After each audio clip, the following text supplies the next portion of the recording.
Buenas tardes, familia. Abran sus Biblias, por favor, y vamos juntos a la carta a los Romanos y ve ahí al capítulo 8. Ahí vamos a estar avanzando en esta serie que estamos teniendo a través de la carta a los Romanos y específicamente en esta sección en la cual nos hemos detenido un poco para ver el capítulo 8 y cómo Pablo nos habla de esta vida en el Espíritu, qué es lo que significa y cómo podemos en la práctica llevarlo a nuestra vida. Y vamos a leer la sección que vamos a estar leyendo y estudiando. Entonces, si estás ahí, Romanos capítulo 8, vamos a leer desde los versos 9 hasta el verso 13 y dice así.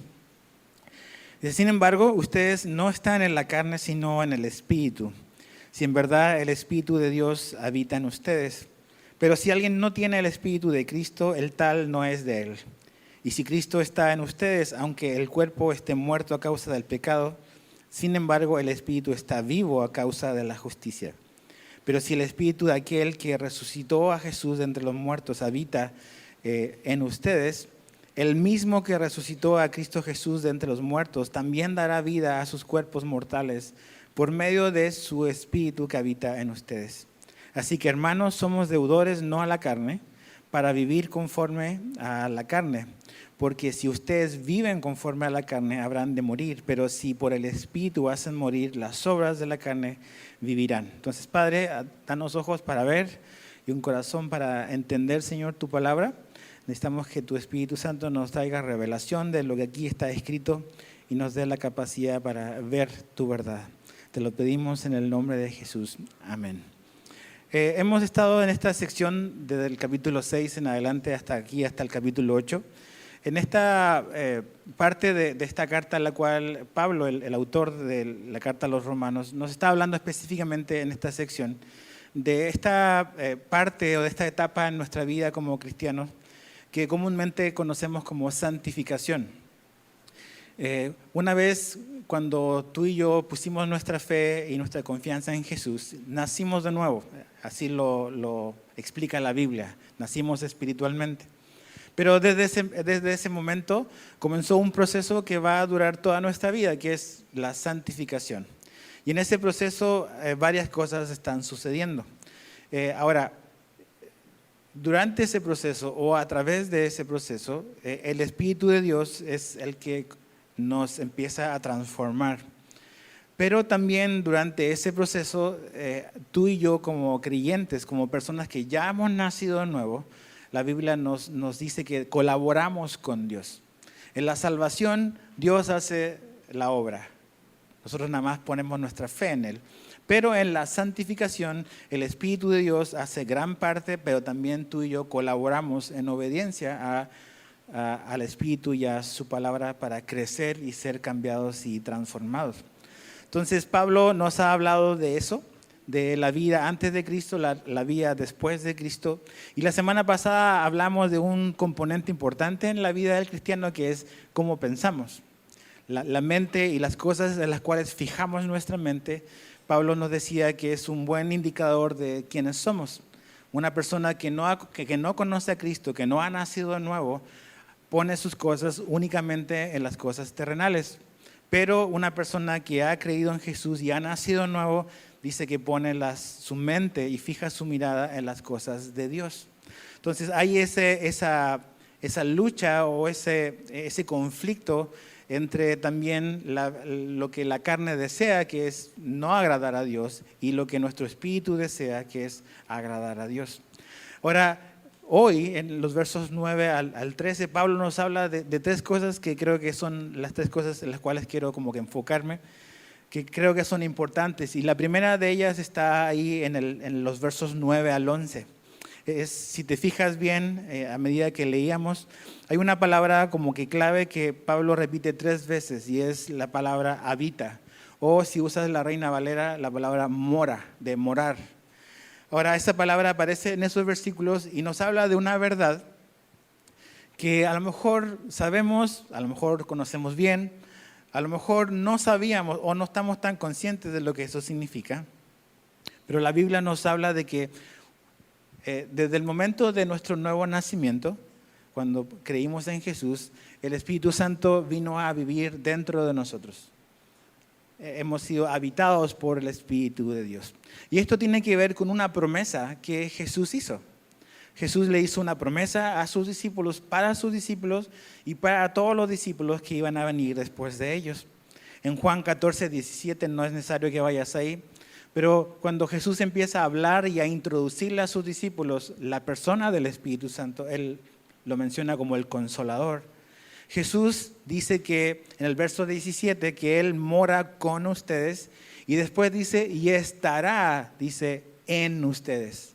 Jesús usa dos preposiciones diferentes para hablarnos de dos maneras diferentes que tiene el Espíritu Santo de interactuar con las personas.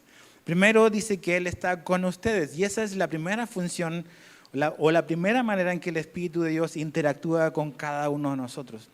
Cuando tú y yo no éramos cristianos, el Espíritu Santo estaba con nosotros, estaba al lado de nosotros. De hecho, la palabra con viene de la palabra para, de paralelo, está al lado. Entonces el Espíritu Santo estaba al lado de nosotros, estaba fuera de nosotros, pero al lado, y su propósito básicamente era convencernos de nuestra necesidad de Jesús. La Biblia nos llama y nos pide y nos anima a poder compartir nuestra fe y compartir el Evangelio. Bueno, cuando nosotros estamos haciendo eso, cuando tú estás hablándole de Jesús a una persona, nunca debes de olvidar que también en ese momento, al lado de esa persona, aparte de ti, está el Espíritu de Dios, haciendo y usando esas palabras para que pueda penetrar en la mente y en el corazón y esa persona pueda ver su necesidad de Jesús. El Espíritu Santo está con cada persona, siempre apuntándonos y mostrando la necesidad de Jesús. Pero Jesús habla de algo que iba a ocurrir en el futuro, aquí el futuro de Juan 14, 17. Y es la segunda manera en que el Espíritu Santo interactúa con las personas. Y después de estar con ustedes, Jesús dijo, y estará en ustedes. Y esa preposición tiene que ver con estar dentro. Entonces, ¿cuándo pasa el Espíritu Santo de afuera adentro de la vida de una persona? El día en que esa persona toma su decisión y pone su fe y su confianza en Jesús. Cuando esa persona nace de nuevo, como lo pone Jesús, el Espíritu Santo viene a residir dentro de cada cristiano. De hecho, en el mismo capítulo 14 de Juan, verso 23, Jesús habla sobre esto. Dice, y vendremos a Él y haremos morada con Él. Entonces, el Espíritu Santo viene a vivir dentro del creyente. Ahora, hay algo muy interesante que he pensado mucho esta semana. Si viniste el miércoles, un poco hablé de eso en un punto, sobre esta catedral muy famosa que es la Catedral de Colonia en Alemania. Quizás quizás la iglesia más impresionante jamás construida, que es una catedral de estilo gótico. Y básicamente lo impresionante de la Catedral de Colonia es que se tardó 600 años en terminarse. Comenzó su construcción en el 1248 y fue concluida en el 1880. 6 siglos para terminar esa catedral. Es un lugar muy visitado en Alemania y en el mundo y en Europa, y es muy impresionante, una cosa enorme, con 2 torres enormes de construcción, pero 600 años se tardó en su construcción. Y la gente va y la visita y queda impresionado por esa construcción. Ahora, muy interesante, pero Pablo, el apóstol Pablo, cuando él visitó Grecia y estaba hablando con la gente de Atenas, en el capítulo 17 Pablo les dijo a los atenienses que Dios no mora en templos hechos por manos de hombre. Entonces yo leía ese versículo y veía las fotos y los videos de la Catedral de Colonia. Y Dios dice que Dios no habita en templos hechos por manos de hombres. Porque manos de hombre no pueden construir algo que pueda contener o almacenar a Dios. Entonces, pero interesantemente y asombrosamente, Dios sí ha decidido ocupar y hacer residencia en la vida de cada creyente. No está en el edificio de la Catedral de Colonia, que es muy impresionante, pero sí está en cada templo, que es la vida de cada creyente.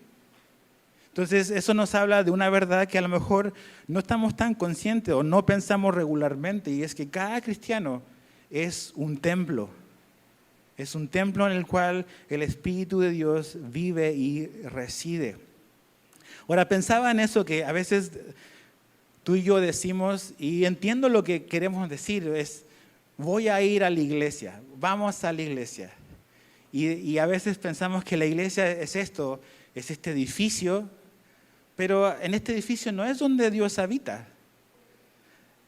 Tú y yo somos el templo.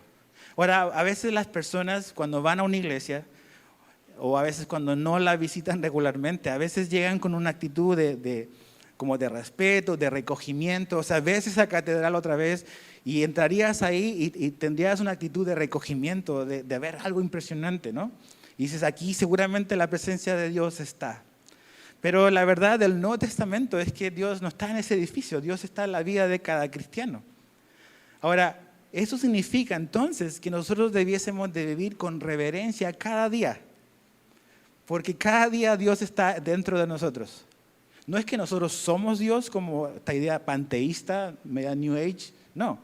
Dios vive y reside dentro de nosotros. Entonces, no importa dónde andemos, si estamos aquí, o si estamos en la tiendita, o si estamos en el supermercado, o si estamos en la universidad, Dios va con nosotros, porque nosotros somos el templo donde Él vive.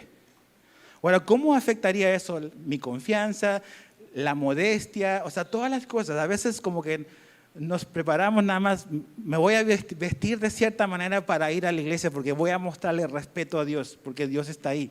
No, Dios está igual cuando vas al súper, porque Dios está en ti. Entonces, el mismo respeto y reverencia que Dios se merece cuando nos reunimos es la misma que Él se merece cuando estamos en la tiendita o cuando estamos en la playa.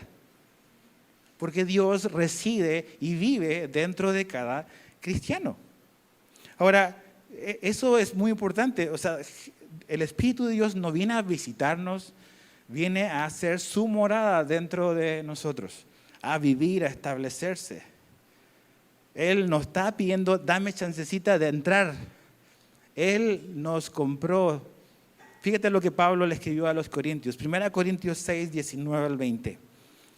Dice, ¿o no saben que su cuerpo es el templo del Espíritu Santo, que está en ustedes, el cual tienen de Dios, y que ustedes no se pertenecen a sí mismos, porque han sido comprados por un precio?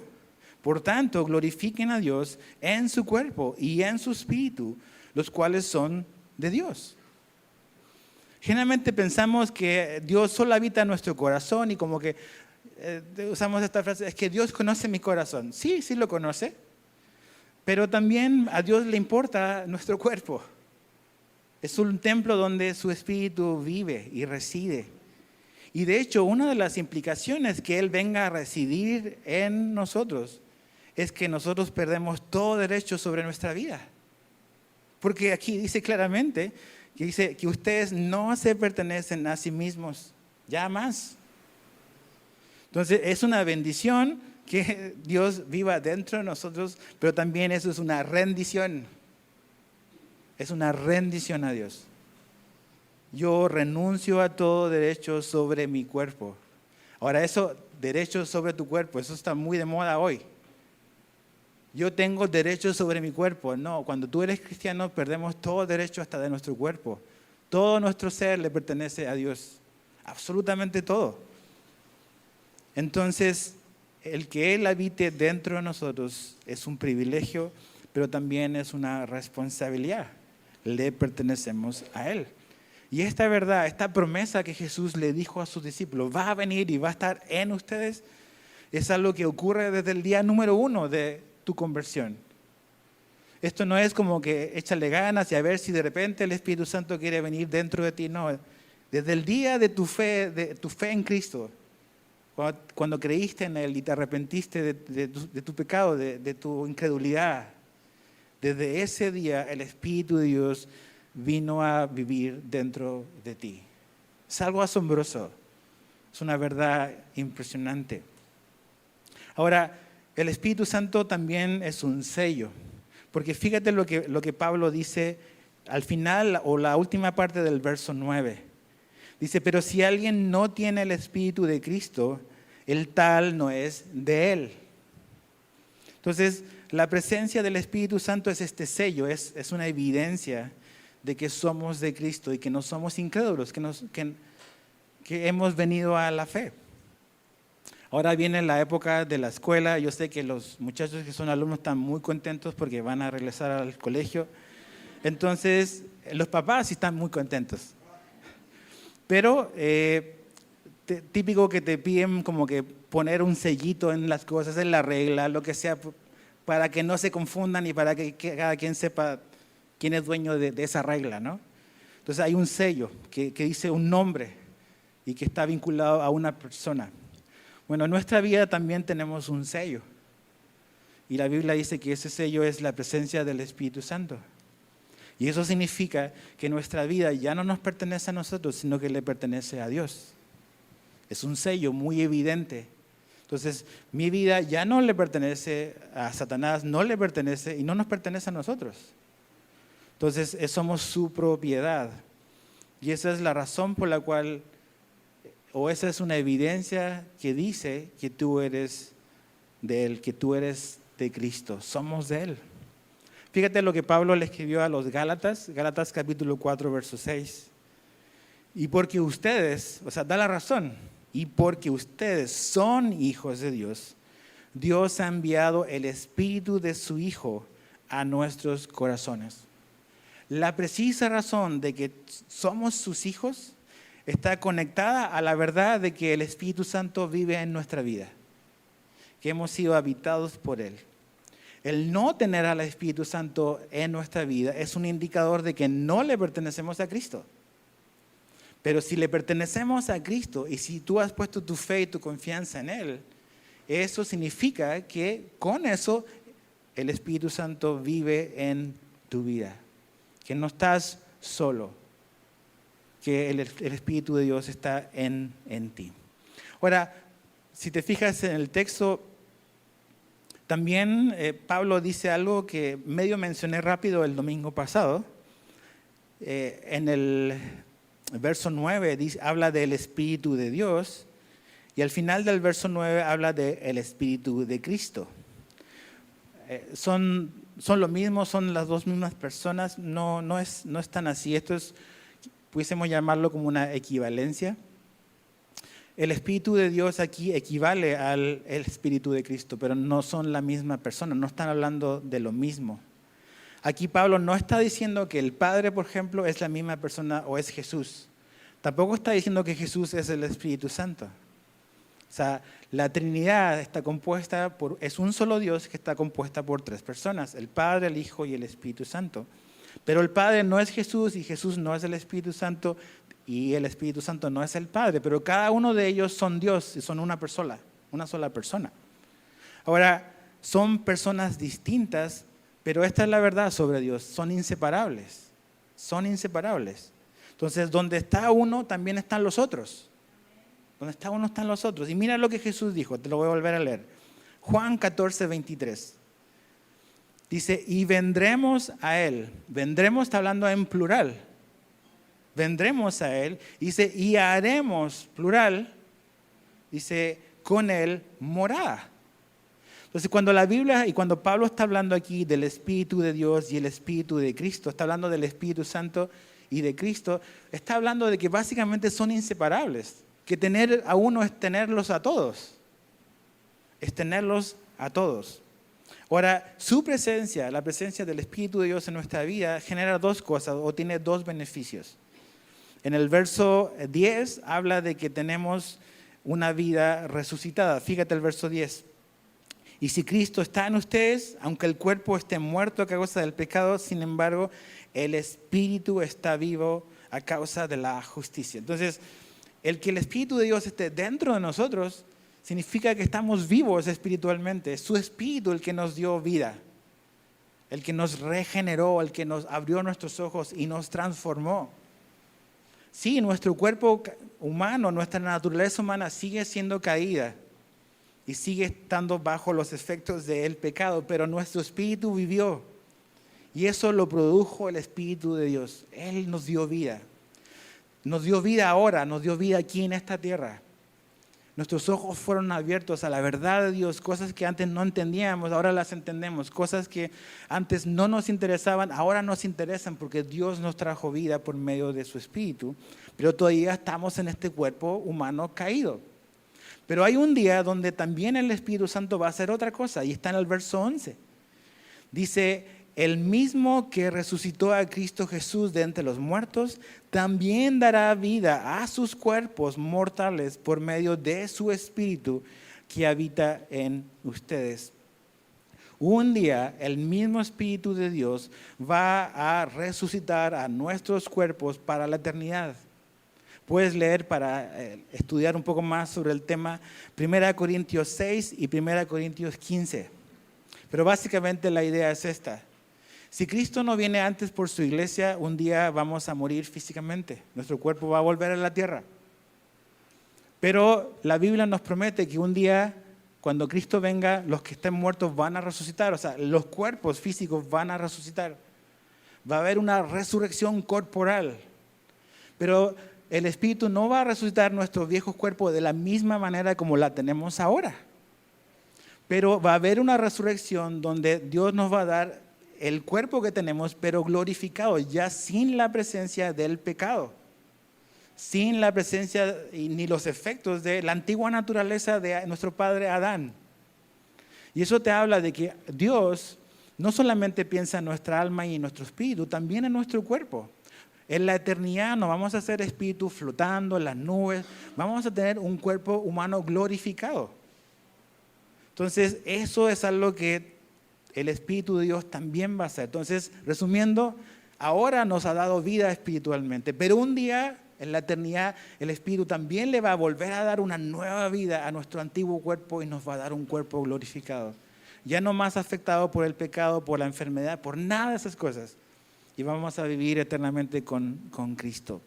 Ahora, habiendo dicho todo lo anterior, si te fijas, la primera palabra del verso 12 dice: así que. Eso significa que en base a lo que está antes hay ciertas responsabilidades o ciertas cosas que debemos de reaccionar. Dice: así que, hermanos, somos deudores no a la carne para vivir conforme a la carne. Entonces, debido a que el Espíritu de Dios vive en nosotros, ahora hay dos cosas de las cuales tú y yo somos responsables. Y nos toca cooperar. O sea, nos toca participar en este proceso. ¿Y cuál es la primera cosa que tenemos que tener claro? Pablo dice: somos deudores. Somos deudores. Ahora, generalmente nos gusta mucho hablar de los beneficios, de los privilegios que tenemos, pero no nos gusta hablar mucho de las responsabilidades que tenemos. Somos muy buenos para exigir nuestros derechos, pero somos reacios a ver nuestras obligaciones. Y aquí Pablo nos habla de que como cristianos somos deudores. A lo mejor no escuchamos muchos sermones de cristianos somos deudores, pero es una verdad que está aquí. Entonces, ¿qué quiere decir deudor? Bueno, la palabra que Pablo usa aquí en el verso 12, cuando dice somos deudores, es la misma palabra que él usó en Romanos 1:14. Yo te lo leo, Romanos 1:14. Dice: tengo obligación para griegos, bárbaros, sabios e ignorantes. Esa palabra obligación es la misma palabra deudor. Entonces lo que Pablo está diciendo es que está hablando de alguien que está bajo una obligación. Bajo una obligación. En Romanos 1, Pablo está diciendo: yo estoy bajo la obligación de compartir el Evangelio. No me puedo quedar con esto. Tengo que hablarle a todos. A todos tengo que hablarles del Evangelio de Jesucristo. Estoy bajo esa obligación. Soy un deudor. Y es lo mismo que él habla de cada uno de nosotros. Todos somos deudores, ahora siendo cristianos. Ahora, lo primero que dice de quién no somos deudores o bajo quién no estamos obligados. Primero es con la carne. No somos deudores de la carne, dice Pablo. Ya no estamos obligados a vivir bajo la jurisdicción de la carne, esa vieja naturaleza caída, pecaminosa. Esos malos deseos que son naturales en todo ser humano. Que es la única naturaleza que tiene una persona que no tiene a Cristo. Una naturaleza que heredó de Adán. Ahora, esa naturaleza, la carne como la Biblia lo pone, siempre va a fastidiarnos. siempre va a armar sus berrinches para que hagamos lo que pide. En la mañana di el ejemplo de un niño que conocí alguna vez, un pequeño, que una vez quiso hacerle un berrinche a sus papás en el supermercado y una vez nada más fue suficiente. Se tiró al piso y quería algo y sus papás no reaccionaron a su intento de manipulación. ¿Por qué? Porque si lo hacían, cada vez iba a hacer lo mismo. Va a ser un berrinche para que obtener lo que quiere. Todos tenemos conocidos así, pequeños conocidos. Y creo que la carne es exactamente lo mismo. La carne siempre se va a tirar al piso, va a ser un show para que nosotros le demos lo que la carne pide y quiere. Pero Pablo nos está diciendo que ya no estamos bajo obligación, ya no somos deudores a la carne. La carne va a seguir fastidiando toda la vida, toda la vida. No es que ahora amo al Señor y amo a Jesús y ya la carne se despidió de mí y ya nunca más me va a visitar. No. Todos los días va a molestar y va a querer que se haga su voluntad. Pero ¿qué tenemos que recordar nosotros? Esto, que no somos deudores, no estamos bajo obligación. Mira lo que Pablo escribió en Tito capítulo 2, verso 11 al 12. Tito 2, 11 al 12 dice: porque la gracia de Dios se ha manifestado, trayendo salvación a todos los hombres. ¿Ok? Hasta ahí estamos como de acuerdo. Generalmente pensamos en la gracia de Dios única y exclusivamente en la salvación. Pero Pablo continúa. La misma gracia de Dios dice que enseñándonos que negando la impiedad y los deseos mundanos, vivamos en este mundo sobria, justa y piadosamente. O sea, la misma gracia que nos ayuda y que es parte de la salvación, es la misma gracia que nos va a capacitar para decirle no a los deseos, como dice aquí, pecaminosos, a la impiedad, a todas estas cosas. Entonces, esto es muy importante porque generalmente pensamos que cuando estamos en una lucha como que feroz contra nuestra carne, Dios es el único que va a hacer algo. Y que Él nada más va a intervenir y ya yo no voy a cooperar con Él, yo no tengo que hacer nada, todo lo hace Dios. Y a veces esa mentalidad nos ha llevado a vivir una vida constantemente de derrota tras derrota. Porque no hemos entendido algo que la Biblia nos dice, que en esta santificación, en este proceso de luchar en contra de los deseos pecaminosos, tú y yo colaboramos con Dios. Que la gracia de Dios también, como dice aquí Tito, nos enseña que debemos de negar la impiedad, los deseos mundanos y vivir en un mundo sobria, justa y piadosamente. O sea, eso implica que tenemos que colaborar con Dios, que hay una lucha constante, que ya no somos deudores a esa vieja naturaleza, pero que sí va a haber una lucha y tenemos que resistirnos. Que la misma gracia que nos trajo a la salvación es la misma gracia de Dios que te va a ayudar y me va a ayudar a mí a resistir ferozmente los ataques de la carne y sus berrinches. Tenemos que resistir, tenemos que no complacer a los deseos de nuestra carne. Entonces, no somos deudores, ya no estamos bajo esa obligación. Pero ¿con quién sí somos deudores? Creo que somos deudores primero con Cristo y también con su Espíritu. Ahora, cuando hablo de deudores, no estoy diciendo que somos deudores para salvación. O sea, como que la salvación es algo que tenemos que pagar. No, la salvación es un regalo. Es un regalo que lo hacemos nuestro únicamente mediante la fe. Pero una vez que somos salvos y que hemos recibido tal regalo, creo que sí somos deudores con Cristo. Porque nos ha dado y nos ha regalado una gran salvación. Entonces, esta deuda, esta obligación no es para salvación, es debido a la salvación que ya tenemos. Es un regalo con Cristo. Entonces, pensemos en esto. ¿Qué necesidad tenía Jesús de morir por personas como tú y yo? Ninguna. ¿Qué necesidad tenía Dios en la persona de Cristo de venir y caminar entre nosotros, de revestirse de humanidad y dar su vida por personas como tú y yo? Ninguna obligación.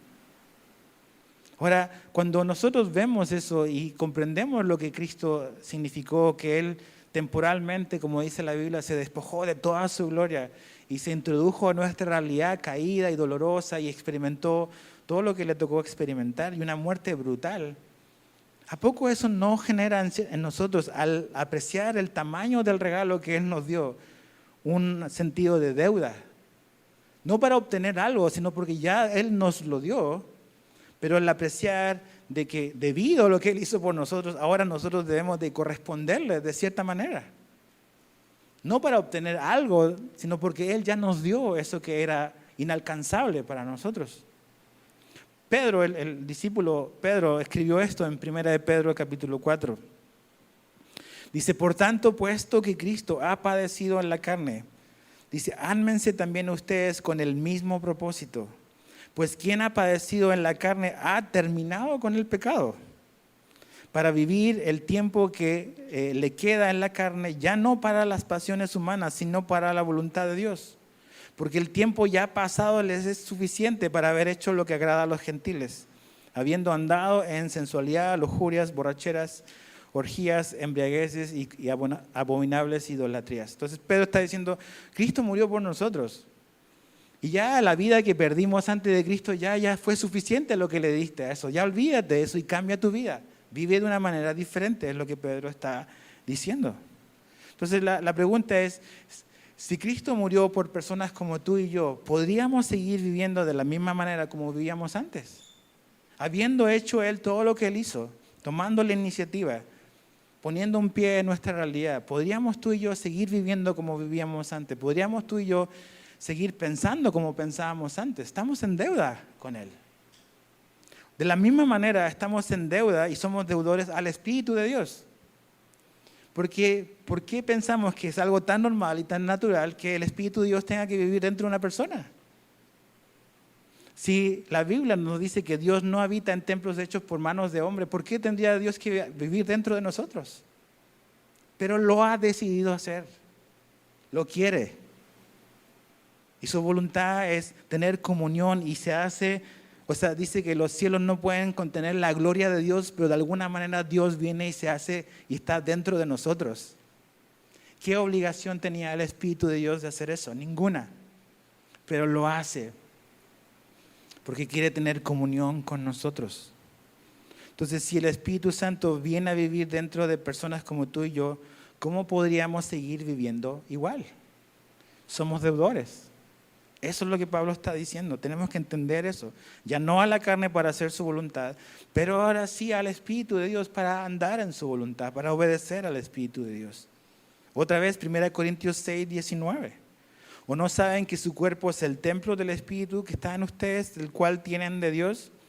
Y que ustedes no se pertenecen a sí mismos, porque han sido comprados por un precio. Por tanto, glorifiquen a Dios en su cuerpo y en su espíritu, los cuales son de Dios.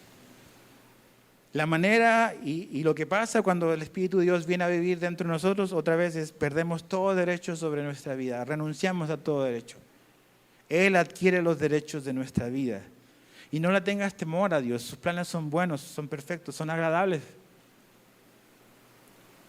Y nos lleva a vivir una vida placentera. La vida en la carne lleva a la muerte, pero la vida llena del Espíritu lleva al gozo, al deleite, al propósito.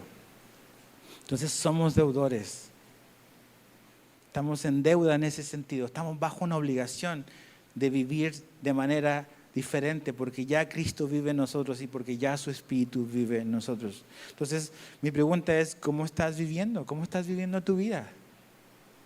¿Estás consciente de que el Espíritu de Dios está en tu cuerpo, literalmente?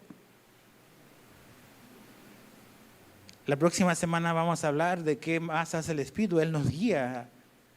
Pero el simple hecho de que Él habite dentro de nosotros, ¿qué qué consecuencias o qué efectos debiese de tener eso en las cosas que vemos, en las cosas que oímos, en las cosas que leemos, los lugares donde vamos. Otra vez, si seguimos teniendo esta mentalidad supersticiosa que teníamos antes, de pensar de que Dios está en un lugar físico. Claro, vamos a la iglesia y nos portamos bien en la iglesia, nos vemos decentes en la iglesia. Pero cuando estamos afuera manejando el auto no somos tan decentes a veces. Pero Dios está ahí, conmigo al volante, porque yo soy el lugar donde Él habita. Entonces mis reacciones le incomodan o lo glorifican. ¿Te das cuenta de cómo debemos de cambiar nuestra manera de pensar, viviendo de acuerdo a la verdad? Entonces somos deudores. Y lo último, no solamente que somos habitados por el Espíritu Santo, no solamente somos deudores, sino que también somos proactivos. ¿Y a qué me refiero con eso? Que en este asunto de la santificación, de ser transformados, no tenemos un lugar pasivo en esto, sino que ocupamos un lugar activo. Nos debemos de involucrar activamente en esto. Entonces, el pecado nunca va a ser amigable con nosotros. De hecho, ¿qué es lo que el pecado necesita? Fíjate el verso 13. Porque si ustedes viven conforme a la carne, habrán de morir. Pero si por el Espíritu hacen morir las obras de la carne, vivirán. Esa terminología de hacer morir la carne me habla de que esto no es un juego, que no es algo como que una poca cosa. ¿Por qué? Porque el pecado nunca es amigable, nunca es misericordioso, nunca es buena onda. Siempre va a buscar una cosa en tu vida y para tu vida, que es tu destrucción, mi destrucción. La Biblia dice que la paga del pecado es muerte. Que a lo mejor no muerte física inicialmente, pero muerte espiritual, separación de Dios. Y un día una muerte eterna, condenación eterna. Entonces el pecado se ve atractivo porque debe tener un gancho, evidentemente. Pero el fin del pecado y de todo pecado es muerte, dice la Biblia. Entonces no tiene nada amigable, nada misericordioso, nada de buena onda. Entonces, ¿cuál debiese ser nuestra actitud hacia el pecado? Hacia la carne, necesitamos ser proactivos. Entonces, ¿qué se debe de hacer? Pablo nos dice lo que debemos de hacer, verso 13. Debemos de hacer morir las obras de la carne. Hacer morir. Eso me habla de que eso es algo continuo. De hecho, el verbo es haciendo morir. Y lo que eso significa es que esta es una acción presente continua. Presente continua. Esa es la idea. Entonces, Pablo es como si estuviese diciendo, ustedes están haciendo morir constantemente la carne. Eso es lo que debemos de hacer. Esto quiere decir que esto es algo que como cristianos estamos haciendo todos los días. Todos los santos días. Estamos diciéndole y debemos de seguir diciéndole no al pecado. Nunca se va a terminar a este lado de la eternidad. Hay días buenos, hay otros días no tan buenos. Pero este asunto de estáis haciendo morir es algo constante en la vida de todo cristiano. Y ese vocabulario, hacer morir, no es entretener, no es administrar, no, es hacer morir. La palabra tiene que ver con un acto de ejecución, como ejecutar a alguien. Esa es la palabra que usa Pablo, el verbo. Entonces, todos los días debemos de ejecutar las obras de la carne. Ejecutarlas. No podemos ser indulgentes, no podemos ser descuidados, no podemos ser ingenuos. Debemos de tomar la iniciativa y ejecutar todos los días las obras de la carne. Tú y yo. Eso no lo va a hacer Dios. Lo tienes que hacer tú y yo. Tenemos que tomar la iniciativa. Mira ciertos textos que nos ayudan a entender esto. Gálatas 5:24. Gálatas 5:24. Dice, pues los que son de Cristo Jesús han crucificado la carne con sus pasiones y deseos. Y eso, si lo complementamos con lo de hoy, todos los días tenemos que vivir una vida crucificando los deseos de nuestra carne. Romanos 13:14. Antes bien, vístanse del Señor Jesucristo y no piensen en proveer para las lujurias de la carne. ¿Quién hace eso? Tú y yo. No podemos seguir alimentando nuestra carne. Ok, tienes problemas con X cosa, con X pecado en tu vida. No puedes seguir alimentando eso, porque si lo sigues alimentando, nunca vas a tener la victoria sobre eso. ¿Te das cuenta de quién es la responsabilidad aquí? ¿De Dios o de nosotros? De nosotros. En este punto de proveer, ¿quién va a ganar? El que más alimentas. Si alimentamos solo nuestra carne siempre es la que va a ganar. Es una operación matemática muy sencilla. El que tiene más alimento es siempre el que gana. Entonces, ¿cómo estás alimentando tu espíritu? Nuestra carne es alimentada todos los días, créeme que casi en automático, por el mundo y el sistema en el que vivimos, por la filosofía de este mundo, por todas las ideas. Pero para alimentar nuestro espíritu va a tomar bastante trabajo, familia. Es luchar en contra de un sistema, es luchar en contra de la corriente, es ser contracultural, es ser intencional en alimentar tu espíritu. Y eso implica, familia, necesitas agarrar tu Biblia todos los días. Porque todos los días necesitas luchar en contra de tu carne. O sea, no es como que el domingo dice la carne, te espero el domingo. No, el domingo voy a la iglesia entonces. No. La carne está aquí esperándote a la salida de la puerta. ¿Qué vas a hacer? Si solo te contentas con un día a la semana, entonces a lo mejor no es de sorprenderse de nuestras derrotas constantes. Todos los días estáis haciendo morir. ¿Cómo vamos a hacer morir? Necesitamos fortalecernos espiritualmente. No debemos de proveer para los deseos de la carne, debemos de vestirnos del Señor. 1 Corintios 9:27. ¿Cuál es la actitud de Pablo hacia su propia carne? Dice, golpeo mi cuerpo y lo hago mi esclavo. No sea que habiendo predicado a otros, yo mismo sea descalificado. La actitud de Pablo era, no, yo voy a maltratar mi carne. No voy a darle el gusto ni un milímetro. Porque nada más le doy la mano y me agarra el codo. Eso es lo que hace la carne. Entonces, necesitamos que Dios nos ayude a poder hacer y participar de disciplinas espirituales que nos ayuden a mantener a nuestra carne a raya. Por ejemplo, pensaba en el ayuno. El ayuno es una disciplina espiritual que nos ayuda a, una de las cosas que hace es mantener nuestra carne a raya, en privarlo temporalmente de alimento. Nuestros apetitos. Si no somos capaces de privar a nuestro cuerpo tantito de alimento, ¿qué tipo de victoria estamos teniendo? Ahora, si tú eres un diabético y tienes cierta capacidad o asunto médico, eso no es válido para ti, pero eso es la excepción. Entonces, hay ciertas cosas que debemos, como dice Pablo, golpear nuestro cuerpo y hacerlo esclavo. Mi carne no debe demandar sobre mí, yo mando sobre mi carne con la ayuda de su espíritu.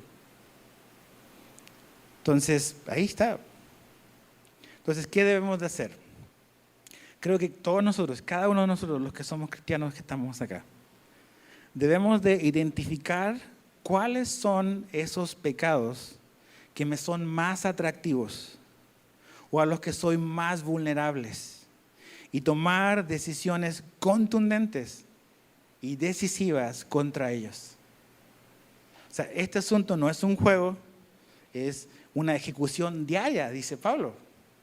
Entonces debo de ver, a ver, por dónde está entrando, dónde es siempre el común denominador en todos mis tropezones, que son generalmente los mismos. Entonces, cuando identifico que siempre cuando hago esto me lleno de ira y es un caos mi vida. Bueno, ¿cómo llego a ese punto?